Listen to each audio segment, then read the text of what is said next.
Hello, everybody. This is Old Buck Dave with episode 135 of Two Old Bucks.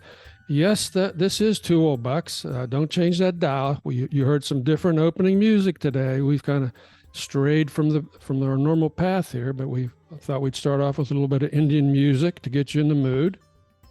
We've got a great show planned for today with author Frank Young. But before we get to Frank, I want to give you a little quick heads up for next week. Next week, we have a gentleman in Moscow with us. Okay. What do you think, Dale? Not that gentleman in Moscow. This is a modern day Muscovite who's going to talk to us about living in Russia under Putin and eventually realizing he couldn't do that any longer and finding a way to leave the country. And we've talked about him a bit in the past, but we're going to have him here live and in person next week. Yeah, he's a very interesting fellow, very interesting perspective on things. I'm looking forward to that one. Yeah. Today we're going to be talking with Frank Young, author of 47 Aerogrammes, A Passage Through India, 1969 to 1970. It's a beautiful coming-of-age memoir. I absolutely enjoyed every minute of the book. And so, hey, Dale, tell us a little bit about Frank before we bring Frank on here. All right. It's a pleasure to do that. It's quite an interesting bio. I'm just going to kind of shorten it up a bit, but Frank was a 35-year veteran of the Senior Foreign Service with extensive overseas experience in Asia, the Middle East, and Africa. He recently retired as a senior inspector with the Department of State's Office of the Inspector General, advising the OIG on foreign assistance management. And previously, he was a coordinator for the Agency for International Development, USAID, Leadership Initiative, and served as a deputy assistant administrator for USA's Bureau of Asia. And his bio goes on to indicate a lot of travel around the world. He's seen a lot of places. I was thinking of just the flying time to get to these places back and forth. So that was quite amazing. But I should mention that Frank holds a bachelor's degree in international relations from the University of the Pacific Callison College and received an MA, MALD, and a PhD. Degrees from Fletcher School of Law and Diplomacy, is also a distinguished graduate of the National War College, receiving an MS degree in National Security Study.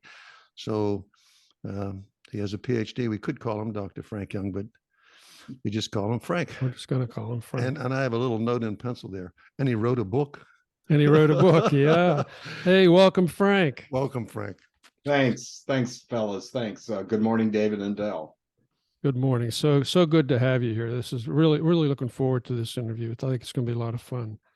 So let me start off by asking you a question here. Now, you kept this journal. I know when you were there in India from 1969 to 70, you kept the journal, but your book didn't come out till 2021.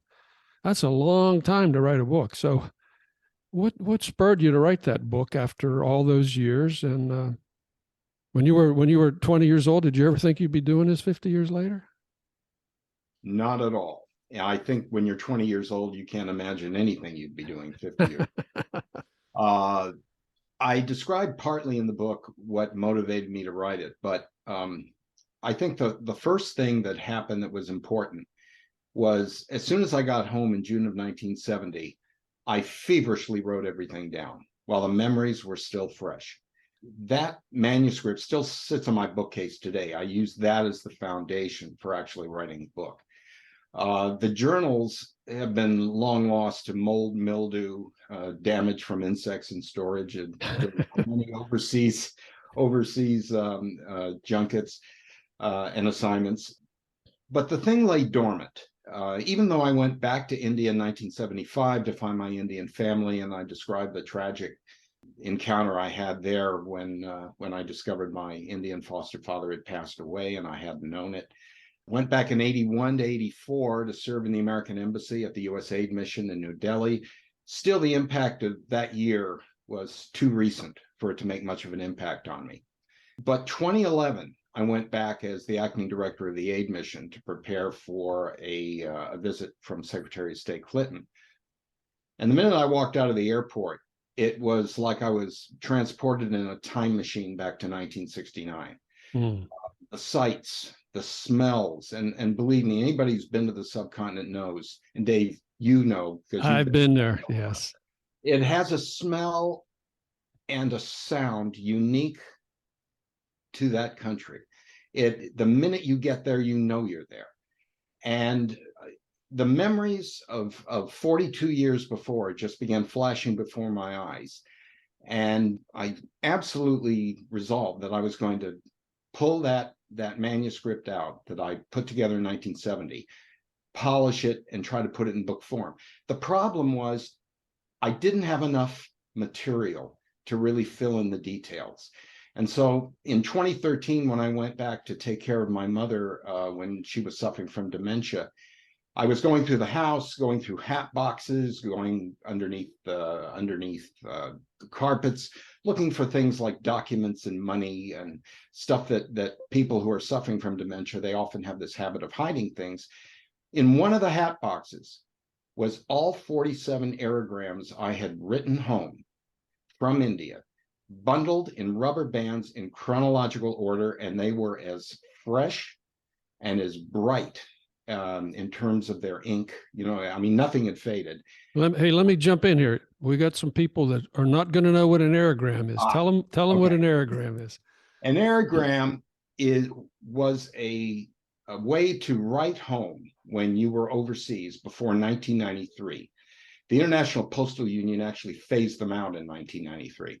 They were a single plain piece of paper, approximately, I'd say 4x7 or 5x8. You'd write in really tiny cuneiform script because you had to get everything in on one side. Then you'd fold it in half. And then you had a little half page there to finish off.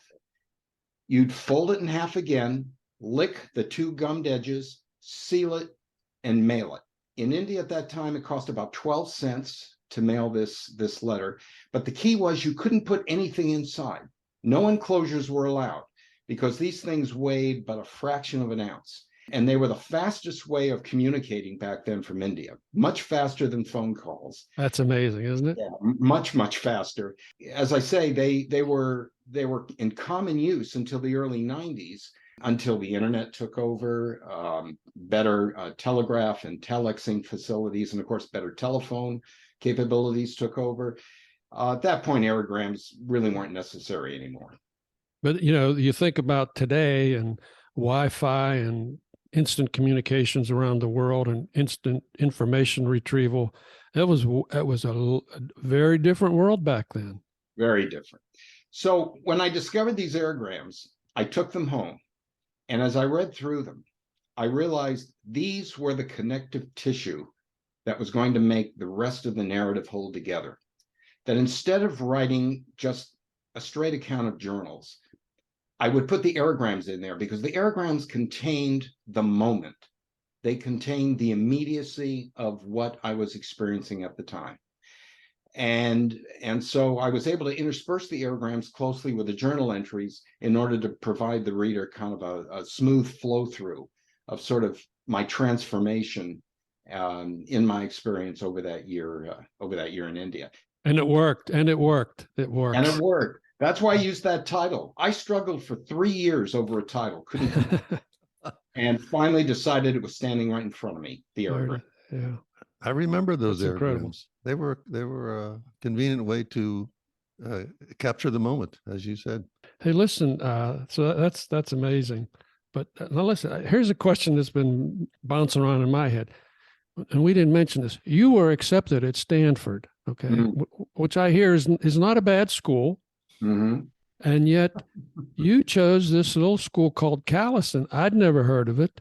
Why did I mean, it was in retrospect, it was a momentous decision in your life, as it turned out. Tell us about why you ended up in Callison. Yes. Well, I think the short reason was my parents wanted me to go to Stanford and I didn't. I was 18. It was the 60s after all. Yeah, it was the 60s, man. You got to consider the 60s, the counterculture. You rebelled against everything your parents wanted. Exactly. I grew up in a small insular community, farming community in the southern part of the San Joaquin Valley, Modesto, California, which You ask people, have you heard of Modesto? And they say, yeah, that's the place you go through on Highway 99. It's not the place you stop, it's the place you go through. And the other claim to fame for Modesto is it's the hometown of George Lucas, Downey High School class of 1964. And the movie American Graffiti that he wrote, yes, movie takes place in Modesto in the 60s, right down to the right direction of the one-way streets, the names of the highways and roads. He had it all the same as Modesto. So he recreated Modesto as a movie set. So if you've seen that movie, you understand why I need to get out. I just started watching that again a couple of weeks ago. Yeah, I did. Yeah. Well, it's very authentic what that town was. Okay. Just like the lead character in that movie, Kurt Henderson, I just needed to get out, and for all the same that he had. Okay. And I always had this intrigue with things overseas. In fact, working in the Foreign Service was actually something that I wanted to do when I was a high school student. So you thought about it even back then. So that was even back then. Yeah. Okay. And so I was doing some research in the library, and I came across this college called Callison. It was a small cluster college within the University of the Pacific in California. Its claim to fame, or its uniqueness, was that a student going through that college, a requirement for the master's degree was that you had to spend a year in a non-Western culture. Now, you think of that for a moment. Those are requirements that you actually don't see very much, even in today's university world. No. I think there are 4 schools in the United States that are a clone or a near clone of the Callison model from 1969. Goucher College, Arcadia College, Lee University in Cleveland, Tennessee. There aren't many of them, but Callison was the only school in the United States to require that you spend a year in a non-Western culture as a college sophomore, not a junior, in order to get your bachelor's degree. That intrigued me. So I accepted. I was given a full scholarship on the school debate team. And that got me through my first year. And then I got a full ride for the rest of the time. As I say, the rest was history. The rest is history. Yeah. Interesting. That's a fascinating start. Is that still available at that school? They still do that? No, the school went out of existence in the early 80s, mainly because of economics and changing demographics.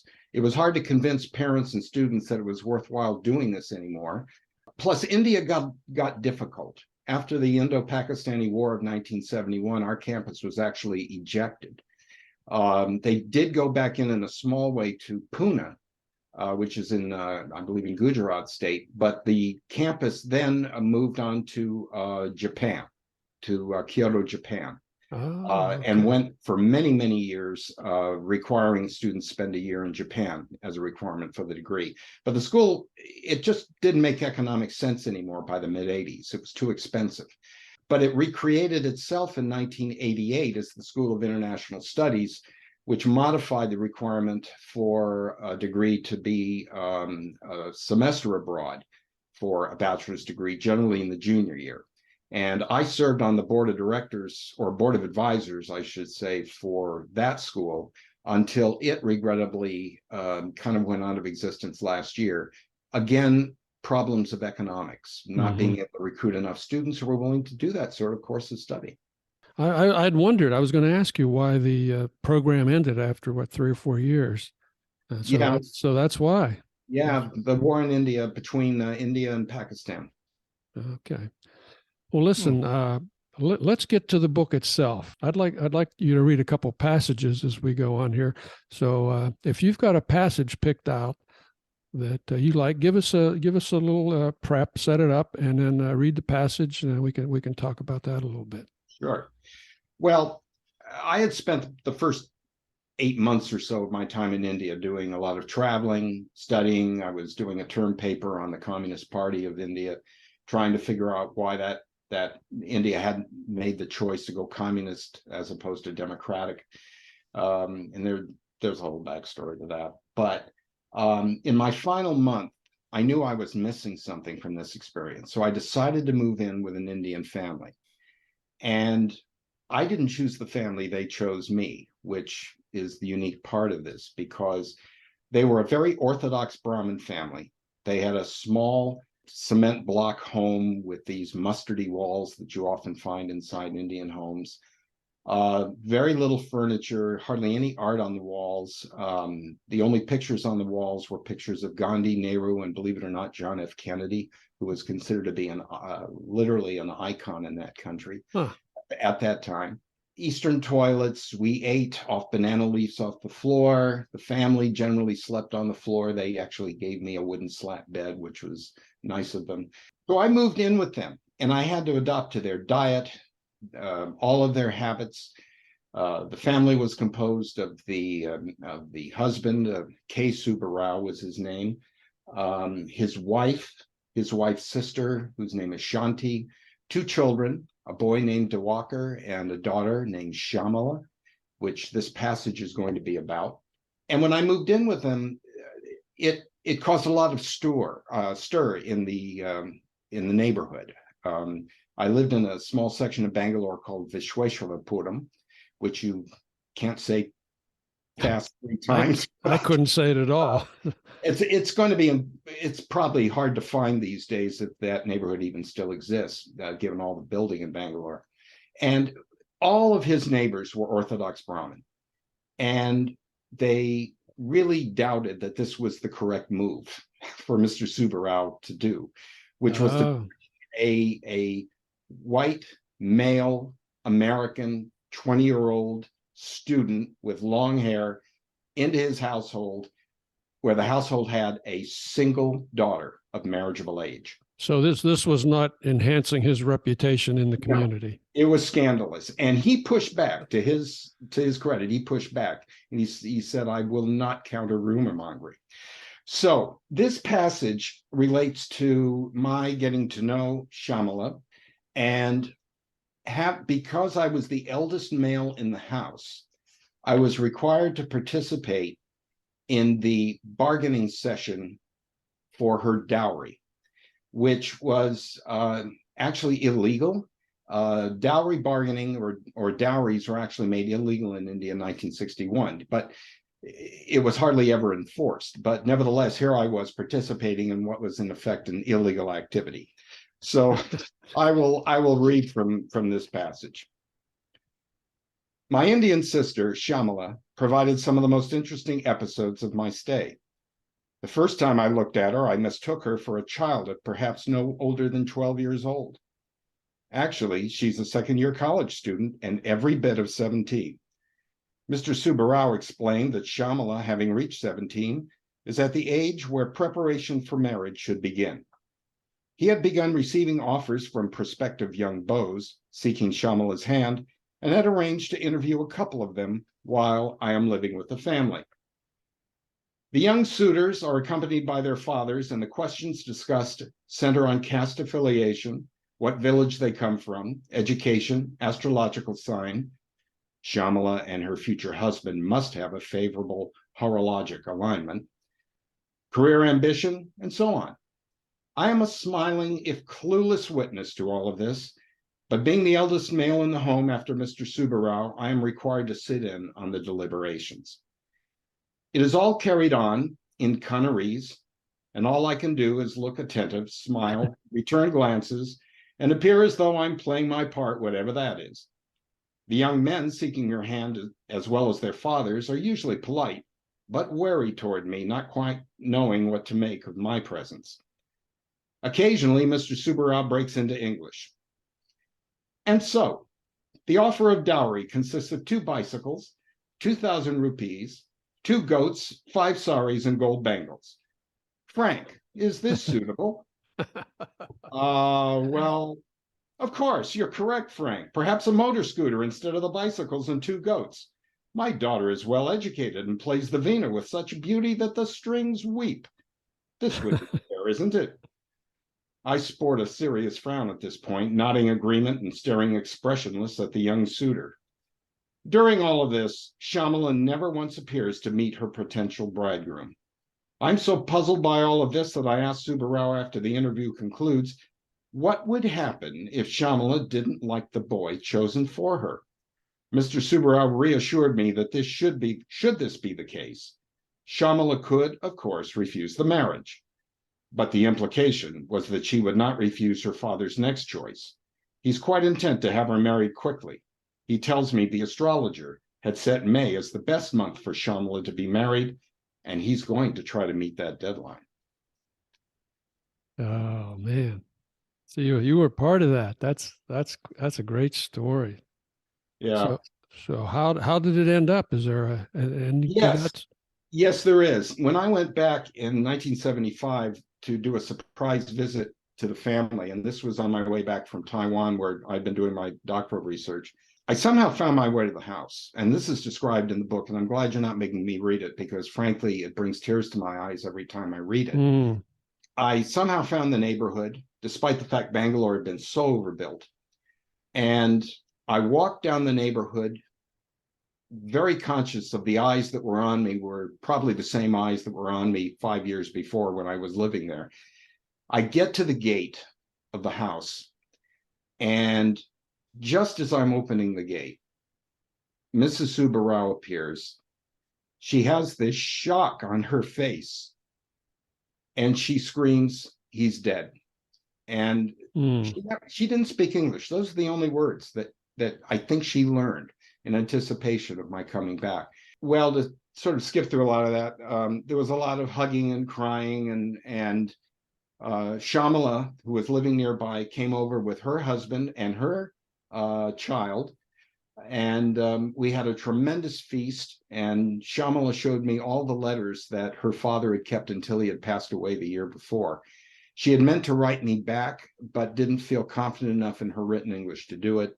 And so I had to find this by surprise. So that's the reason you found out that way. Yeah, yeah, yeah. Wow. And eventually, when I went back to Bangalore in 1981 as part of the embassy, the entire family had moved. The house had been demolished, and high rises had replaced them.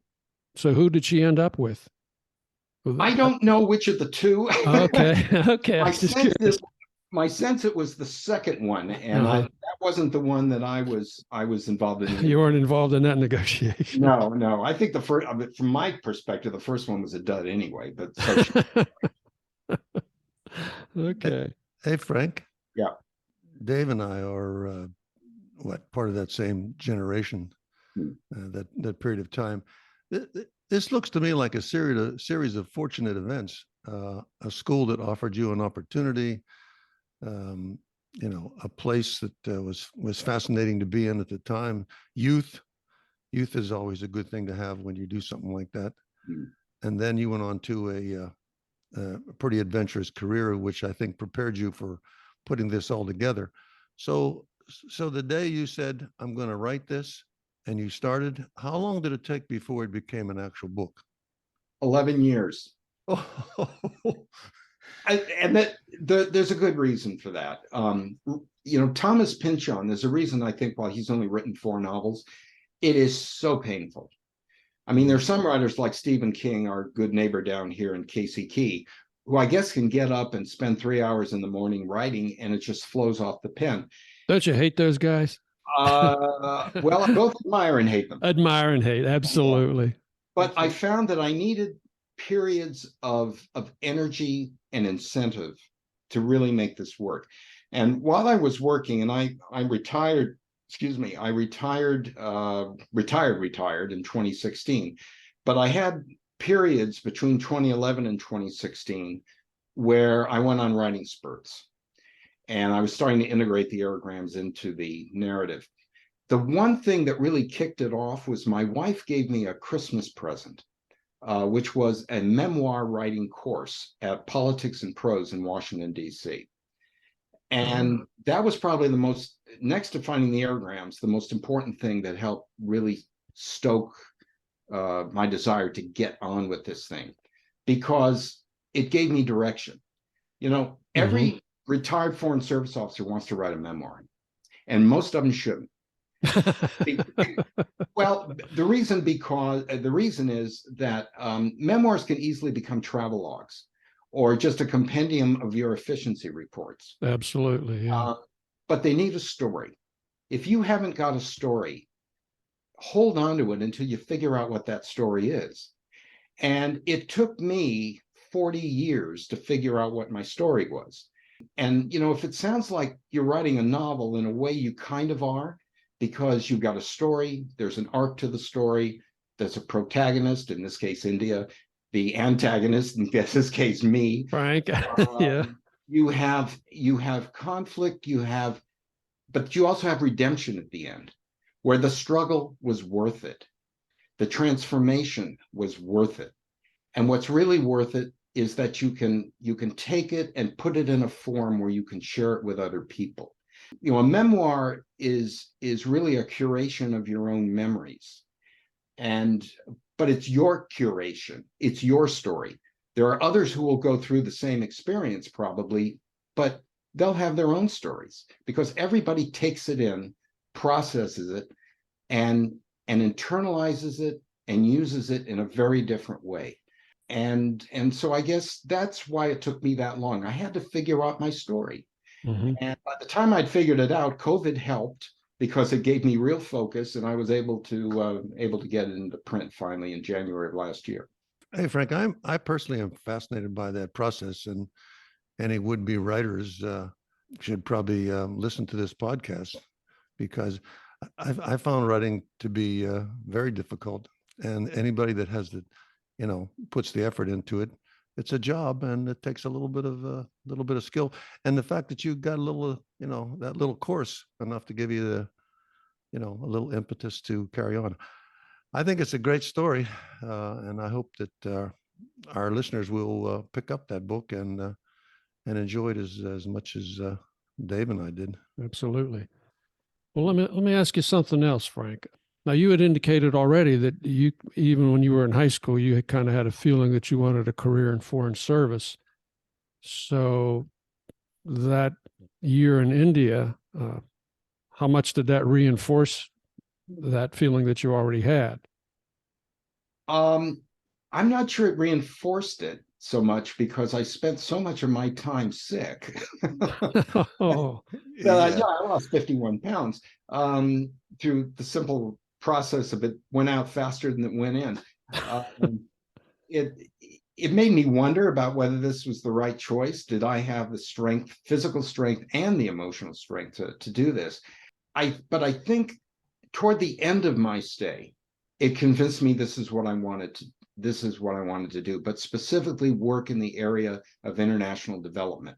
mm-hmm. Because as I point out throughout the book, one of the biggest struggles I had was trying to reconcile in my own mind the contradictions of India itself, a country that was a large democracy, but yet could not feed its own people.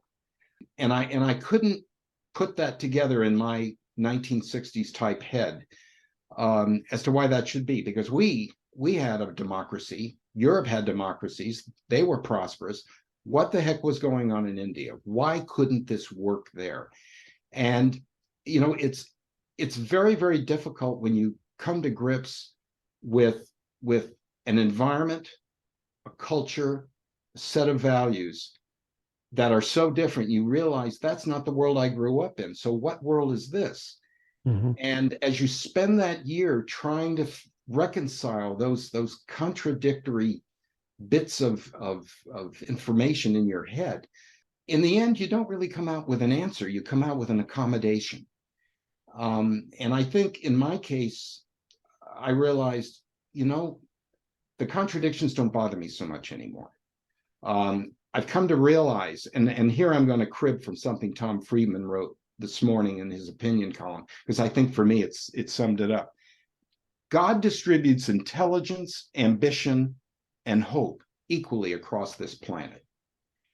And what we need to understand is how other people interpret that from within their own family situation, where they live in their own villages, and what they themselves value in their own culture.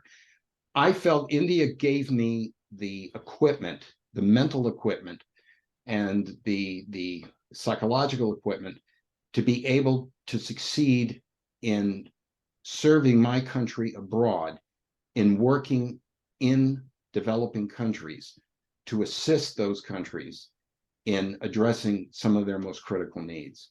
So India reinforced it.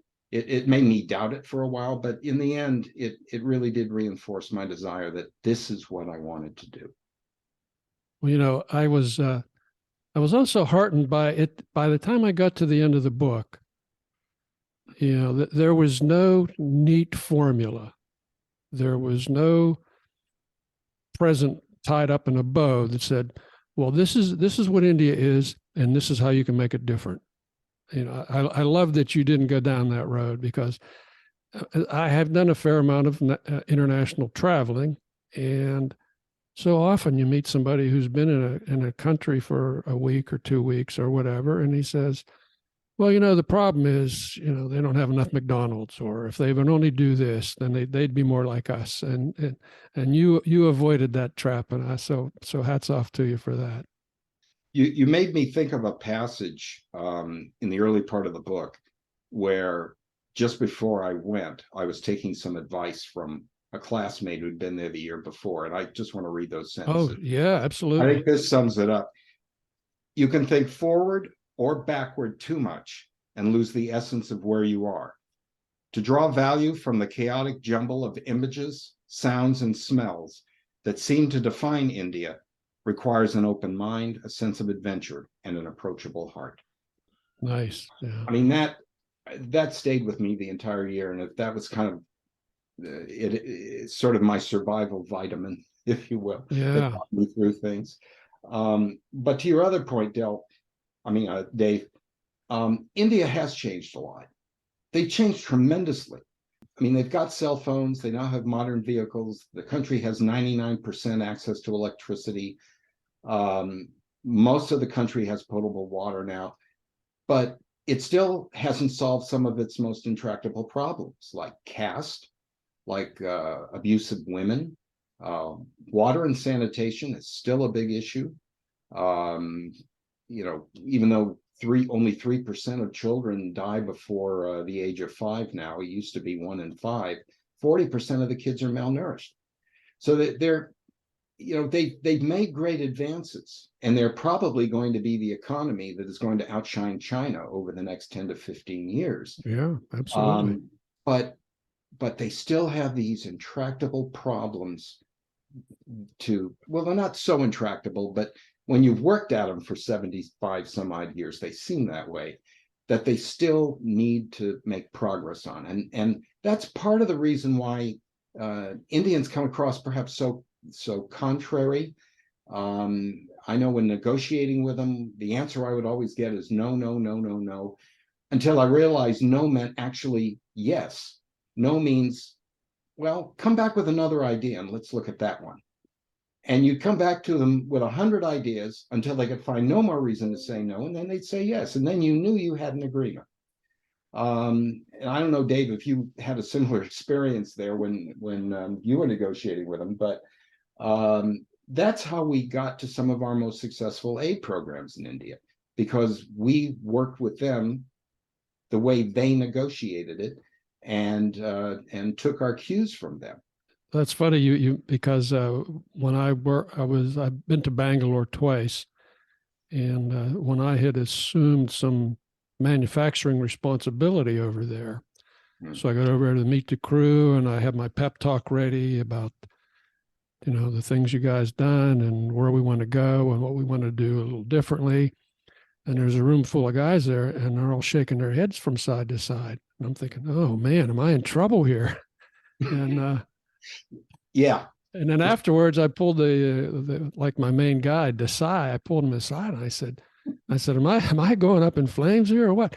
And I said, everybody's shaking their heads. He said, no, it doesn't mean no. It's not the same as in the U.S. So that's just a little aside there. No, it's not. In fact, it's the one thing that frustrates almost every American that goes.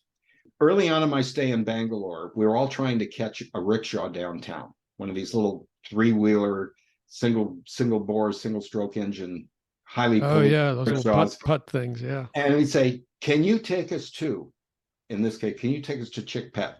And the guy would just do this twist of his head from left to right. Yeah. And we'd frown. Well, no, excuse me. Can you take us to Chickpet? And he'd shake his head the same way. And, eventually it became a screaming match. are screaming at this poor rickshaw driver who was almost in tears, trying to tell us yes. The Indians all around us, who had gathered about 10 deep to watch this spectacle, were just cracking up. Yeah, you One of Americans are dumber than dirt, man. yeah, like one comes over and says, he's saying yes, get in the damn rickshaw. That's great. Yeah. Oh man. Well, listen. So, I mean, that was. I mean, you had a lot of initial impressions of India, I'm sure. How did they compare to your final impressions? I think you've talked a little bit about that already, but how would you compare? Kind of, I know I had kind of a culture shock when I got there, and I wasn't there for 9 months, so. I expected to arrive in India and experience severe culture shock. I expected to be sort of laid low by it, and believe me, the first few days in Calcutta almost gave truth to that. Mm-hmm. Those few days are outlined in this book, and they're pretty graphic, as you recall. Right. But over the time, I guess what I realized was, despite the seeming poverty I saw, and I'm saying seeming because poverty in the eyes of one person, of an outsider, is not the same as poverty as perceived from the eyes of the people living in that condition.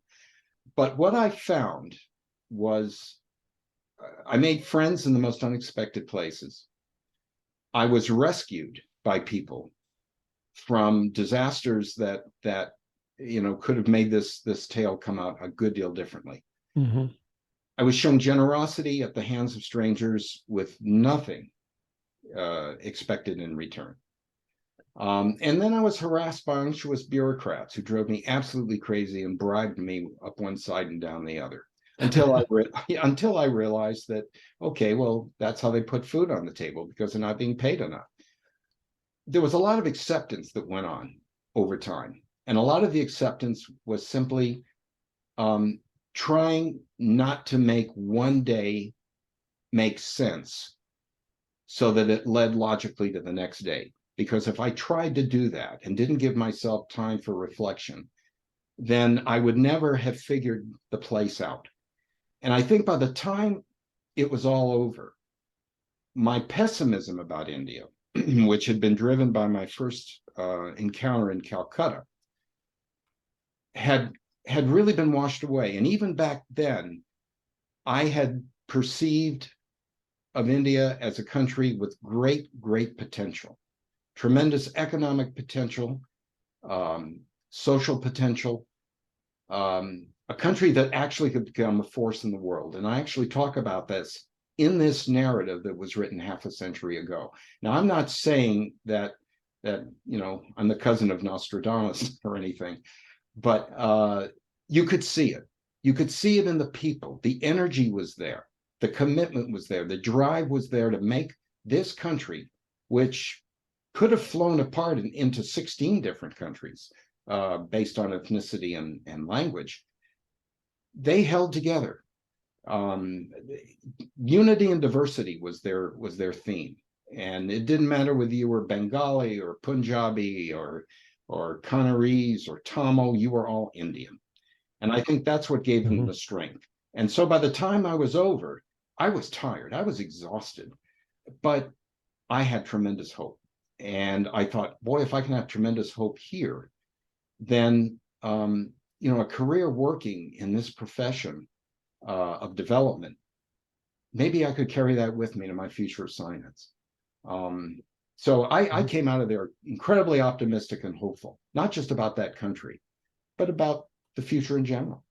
When I got to Bangalore, it really was culture shock for me. I mean, it was just, as you mentioned in your book, it's kind of indicates several times wealth versus squalor, and you kind of start getting used to it in a way, and that you see that everybody is so vibrant and energetic about doing what they're going to do. I mean, I met some young people there that had worked in the U.S. and in the tech world, and they came back. They said, "This is our future. This is where the world is. We're gonna make changes right here." So I thought that was, that was very heartening. Can I just say something about your culture shock thing? Because Please, yeah. Culture shock didn't happen to me in India. It happened when I got home. That's when it really hits. Because when you go home, your defenses are down. You expect to walk back into a familiar room that has all the same bits of furniture in it, but the furniture is no longer in the place you expect it to be. It's when you try to describe to people, oh, how was India? And you try to do a 30-second soundbite that's going to keep their attention, and you can't. You can't do it. So it got to the point where people would ask, how did you like India? And I would say, it's fine. It didn't hurt a bit. In one case, some people would say, how did you find India? And I said, well, I went to San Francisco and turned left. And if they really wanted to know, then we could get into a conversation. You could then you could figure out if they really wanted to talk about it in depth, because it's not a throwaway thing. No, you can't. But in India, and everybody has a different India. Believe me, you either love it or hate it. There's very little in between. But you go from encountering that stuff that shocks you to adapting to it and then absorbing it. And once you've absorbed it, then it doesn't hit you so hard anymore. You get home and suddenly you're back in your familiar environment, and you expect to just readjust quickly, and you don't. And it's quite an amazing feeling. Yeah, I believe that. I mean, just had a little bit of that just coming home from my travels, and so that's multiplied by 10,000. You did a lot of traveling over there, according to your book, which was great. One of the things that was really surprised me is you seemed to be able to go anywhere you wanted to go, maybe not comfortably, but you got there. You traveled alone at times. Even some of the women in your class traveled alone at some times. Now, did you kind of leave the bad parts out, or was it just okay to do that? I didn't leave the bad parts out. No, it was okay to do that. Good. We had 3-day weekends to travel. We studied for 4 days, and then Friday, Saturday, and Sunday we could travel. So we would often go down to a bus station on a Thursday night and catch a late Thursday night bus to any place we could get to within a 7 to 8 hour radius. So we'd get there the next morning. Mm-hmm. That pretty much confined us to the southern part, Mangalore on the west coast to Madras on the east coast. Or we'd go down to the railway station and just buy a ticket and just decide, look at the departure board and decide where we're going to go. We'd end up at the other end, not knowing where we were going to stay, not necessarily knowing what we were going to do. Somebody would see we were kind of lost and pick us up and say, look, I can show you around. And of course, they wanted money for it, but they really did show you around, and they helped you out if you couldn't find a place to eat that suited your taste buds. They would help you. If you need to get some medicine really quickly, they take you to the local pharmacy. I mean, you really felt well cared for by just about everybody. And I think the reason is they were so flattered to have you there. Now, keep in mind, it's half century ago. They were so flattered to have you there. I don't think that would be today's India. It's not as easy to just go down to the bus station, buy a ticket. And they've seen so many more foreigners now. Back then, tourism in Bangalore and South India was not something that was done. So it was almost like they were honored to have you there. And there was an occasion where I couldn't get an air ticket up to Darjeeling. And the station manager at the airport, after hearing my stories about my adventures in India, produced a free ticket for me to get on the plane. I mean, stuff like that would constantly happen. Yeah, what's the chance of that happening today? No, probably not. And that's why I called India the last great adventure. I can't think of anywhere today where you'd feel comfortable and safe doing that. As for the women, early on, some of us traveled with some of the girls, some of the men and women traveled together. We had to go down and buy these fake brass rings so that we could make believe we were married, because the people in the small hotels and bhavans might not give you a room if they thought it was two Americans shacking up together. So we had to play that that kind of role in when we were traveling. The women, we did not encourage them to travel alone. You know, I won't say sexual harassment, but we didn't want to take the risk that a young blonde lady would be traveling on their own. It did happen. Mm-hmm. I don't think we had any serious incidents, but we tried to avoid it. I mean, we tried to somehow stick together if our travel plans, you know, allowed for it. Which brings up Tony Bennett. Yeah. Tell everybody about Tony Bennett. I thought that was New Year's great. Eve, the Oberoi Hotel in Kathmandu, which by the way is still there, looks the same.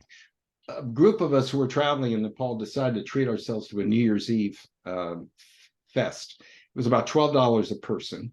The turn of the year from 69 to 70, and there was a band at the Oberoi that was playing 50s and 60s rock music. They played the Twist, and we decided to really challenge them. And so we sent them a request: would you play Tony Bennett's "I Left My Heart in San Francisco"? Oh, they did it without even hesitation. They hardly skipped a beat. And apart from the fact they mangled the lyrics, it was perfect. So we all looked around the table at each other. We said, look, if any of us ever gets into some sort of difficulty, we're going to go, that person will go to the nearest Western hotel, find a bar with a guy who plays a piano, and have him play that song. And if any of us are in earshot, that's the 911 call. We're going to come looking for you, help you.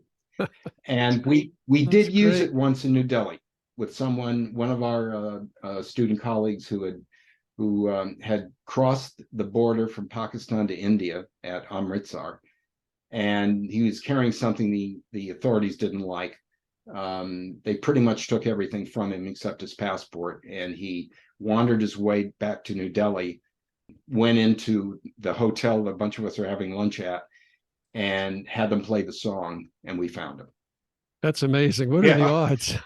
But it worked. That's like the whole year there. What are the odds? Yeah. What a story. We talked about, well, you alluded to this earlier. I wasn't going to bring it up, but since you alluded to it earlier, you talked about your weight loss. I noticed that two running subplots seem to be, where's the bathroom? And damn, this food is spicier than hell, but not necessarily in that order all the time. So tell us about your physical change over the well, I think it started in Calcutta. My second night in Calcutta, I was on the floor in the bathroom, and my roommate, Jeff, who had been an orderly at Stanford University Hospital, ironically, he found me and kind of got me nursed back to health. He got some decent water into me. And it was kind of a running battle, and not just for me, for the entire student group. You'd show up for breakfast in the morning with the rest of your fellow students, and invariably the conversation turned to your GI system. And anybody that's ever lived in the subcontinent for a while, it's amazing how even over a meal, the conversation can turn to the state of your GI system. Remember, though, that was in the era before bottled water. They did have Coke. But often it was warm Coke, because refrigeration was not prevalent. And they didn't have milk, or at least they didn't have pasteurized milk. So, keeping yourself hydrated was a challenge. You often drank tea, which hopefully was boiled. The food was always a problem. You never really knew when it was safe. You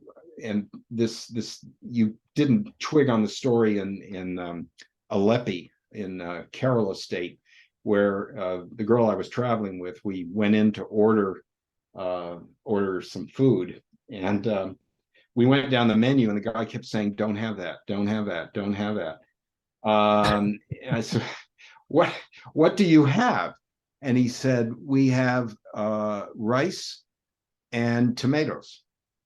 And I said, "Okay, bring us rice and tomatoes, not hot." Because my stomach was pretty tender at that point. I didn't want to challenge my stomach. So we wait 45 minutes. The food still hasn't come out. We're about to leave, and then this big dish of rice comes out, and it is stone cold, and it's mixed with tomatoes. And we said, wait a minute, what is this? And he said, well, you told us to prepare rice not hot. So we cooked the rice and then we waited for it to cool. Wait till it cool. Yeah, that's great. That was again, the language faux pas. But yeah. The problem, it was always a problem with some sort of dysentery or another. I think my case was more extreme. You also ran the risk, if you ate meat that had not been fully cooked, you ran the risk of tapeworm, which is pretty much what I came out of India with, which really caused most of the weight loss. But it's funny how you became so attuned with your body that you could listen to the rumbles of your stomach and you knew exactly how long you had. You almost got it down to a science. If that's the one thing that held me back, it was concern about the physical stuff. And of course, my parents were concerned about it as well. But our faculty there, and we did have a Peace Corps doctor in Bangalore. They did their best to look after us, but we were pretty much living off the local economy. So you had to expect something of that order. That's funny. Well, it's not funny. It's unfortunate. I've been through some of that as well in China and India and South America and other places. Just getting more serious again. If you could time travel, if you could go back in time to 1970 or 1969, what would you tell 20-year-old Frank? Yeah, this is where we risk dead air, Dave. I knew you'd do that. And it would be the same advice, I guess, I would give to anyone who might be thinking of spending a year, even today, in India or in Kenya or in Ghana or even in Thailand, which is, don't anticipate too much. Leave your heart and your mind open, but always have a minimal level of caution to literally to protect yourself against those who might take advantage of you. Because today again is so much different from back then. I think you have to exercise a little more care. I don't think one can afford to be as adventurous, but one still doesn't have to give up the adventure. And the final bit of advice would be, roll with it. Don't try to make sense of everything you see at the moment you see it. The aha moment will come to you as an accumulation of experiences, emotions, disappointments, and joys.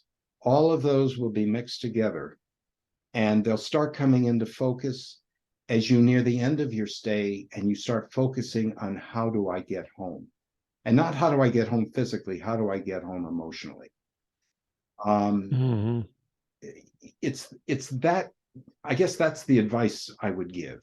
Try not to be too obsessive, either trying to adapt to your new home in the host country or trying to resist it. Because both will come in, both emotions will happen. And but what you're seeking will come in time. It's going to take time for you to be able to make sense of all of it. And then get ready for the roller coaster ride home, because when you get home, as I say, the furniture won't be in the same place as you expect it to be.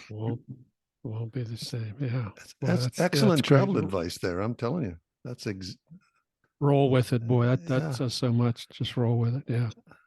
So, I mean, if you had to do over again, would you do anything differently over there, other than use the advice that you've just given yourself?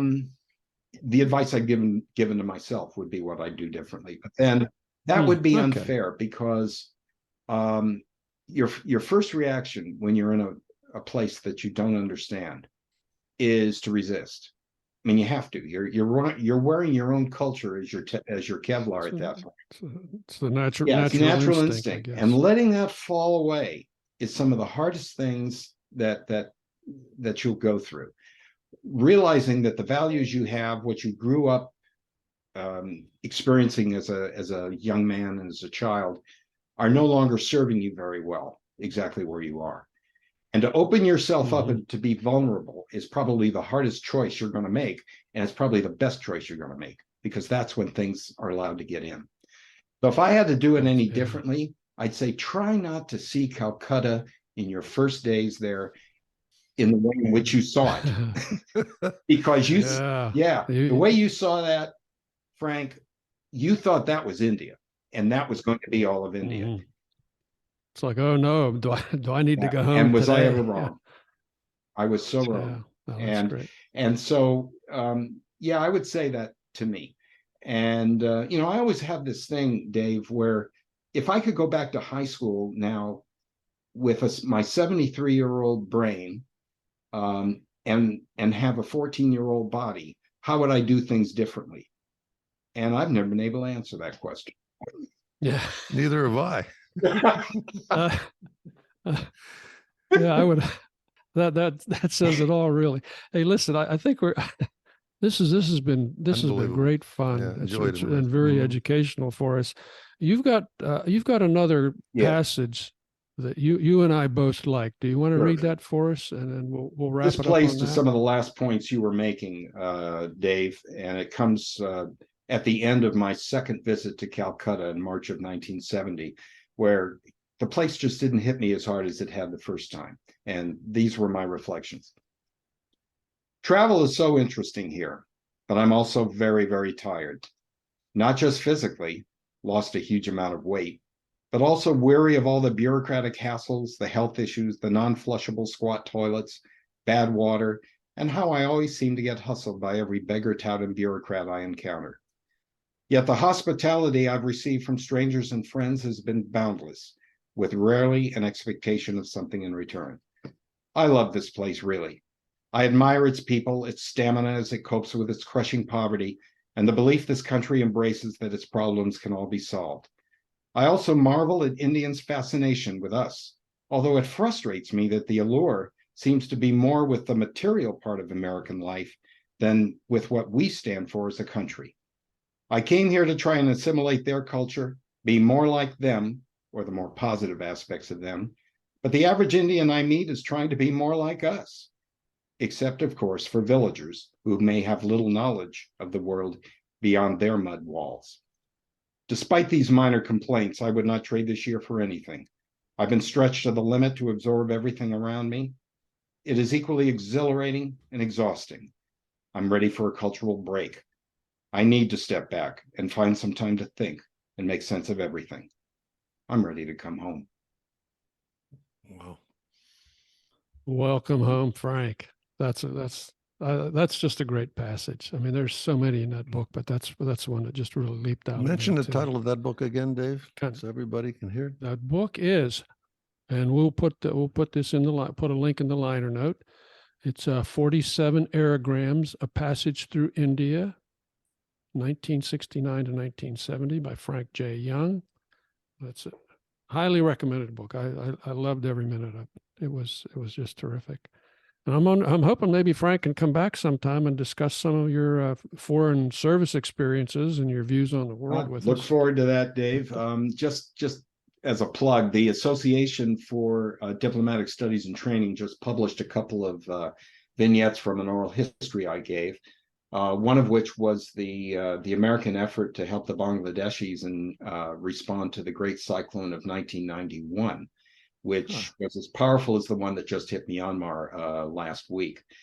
And then my sort of experience being back in India, helping to design some of the health and nutrition programs in that country in the 80s. So, whenever you got time. Well, that'd be great. And if you can send us links to those documents, I'd be happy to put them in the liner notes now, or we can hold off to another time. All right. So with that, thank you very much, Frank Young, for just really eye-opening, enlightening, terrific discussion. I agree. Thank you. Thank you very much, Frank. It was a pleasure following along that adventure with you. So, and this is Old Buck Dell saying, all your listeners, thank you for listening, and talk to you next time.